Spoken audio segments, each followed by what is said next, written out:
laul Tuulevaikne öö. Üks väheseid tellimuslaule, mis ma olen elus teinud, et kui oli 2009 aasta tantsupidu, siis korraldaja Ülo Luht helistas mulle ja ütles, et on niisugust laulu vaja, aga ta helistas 4 aastat varem juba, et kas teeksid ja ma ütlesin, et küsisin, et kas homseks on vajadus, et ei, et 4 aasta pärast on vaja, ma ütlesin, muidugi teen. Ja siis 4 aastat ma oli kogu aeg istus peas, et pagan, et ma pean tegema mingisuguse tantsupeo laulu ja ma ütlesin, et õnneks aeg on. Ja siis ükskord oli kõne, et nüüd on viimane hetk.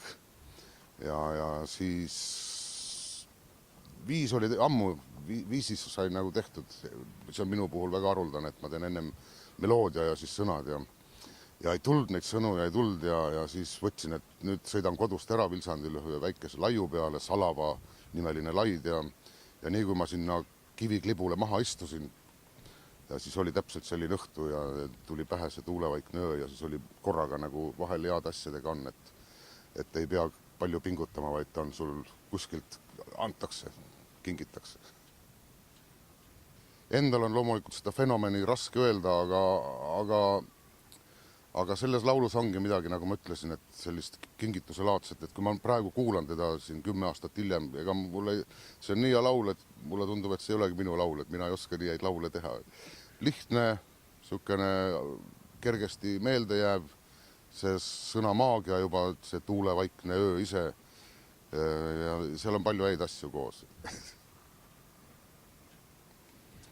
No ma arvan, et absoluutselt, et kui ma selle laulu valmis sain ja seal laulupeo kontoris Tallinnas käisin seda oma kitarriga ette laulmas, siis ise olin küll, sain aru, et see on vist ikka päris hea laul. Laulsin ühe korra seal ja siis teise korra ja vaatasin need, kes kuulasid. Ega nende näod niimoodi naerule ei läinud, niimoodi vajusid pigem norgu rohkem. See minu esimene arglik esitus oli selline aga siis Toomas Lunge võttis ta oma kätte vist ja tegi seal seda tausta ja mingeid lugusid ma tean, et ega ta alguses hea laul ei olnud. Ja mõeldi, et kas üldse võtta kavva või mitte võtta, aga siis peale Markot ja Liisit siis see laul ärkas ikka päris ellu. Suve edan põhimõtteliselt väga hästi, nagu praegugi ma olen oma iga-aastasel merematkal, istun siin Tirhami sadamas tuulevangis, ootan, et tuur vähe nõrgemaks läheb, et saaks Soome sõita purjekaga. Ja siis puhkan kodus suviselt oma külaliste ja perede ja lastega ja siis tuuritan juuli lõppu ja augusti siis koos Jaan Pehkiga mööda Eestimaad. Jaa, lauluridasid vaikselt nagu imelikul kombel, neid palju aastaid ei tulnud midagi, aga nüüd kuidagi jälle on üht-teist veerend pähe ja loodan tuuriks saada mõned toredad, naljakad, rõõmsad laulud.